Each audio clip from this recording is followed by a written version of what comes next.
छोरी अपने उमक के 6 महीना में भगल छमक के कैले बियाह छोरी अपने उमक के 6 महीना में भगल छमक के लागे छो कर में खोट छ निचला कर के छोट छ देखे में सारा बाह मोट छ निचला कर के छोट छ देखे में सारा बाह मोट छ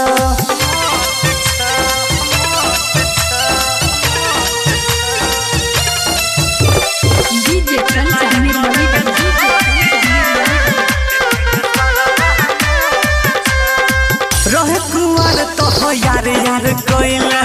ससुरा गइले भतार छोरोइले रहे कुआर तो यार यार कोइले ससुरा गइले भतार छोरोइले सुखल लाग तोहर ओठ छ निचला कर के छोट छ देखे में सारा बाह मोट छ निचला कर के छोट छ देखे में सारा बाह मोट छ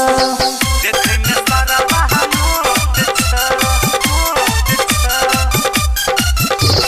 डीजे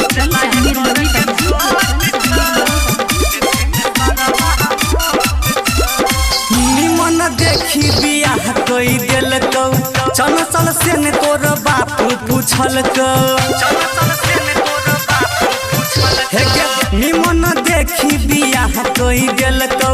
नीतीश से ने तोर बापू पूछल को लागे छो करा में खोट छ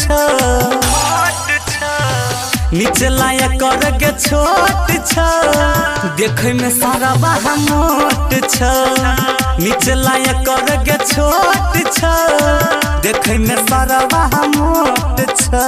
कैले बियाह छोरी अपने उमक के 6 महीना में भगल छमक के लागे छो कर में खोट छ निचला कर के छोट छ देखे में सारा बाह मोट छ निचला कर के छोट छ देखे में सारा बाह मोट छ माँ कोसी रिकॉर्डिंग स्टूडियो निर्मली।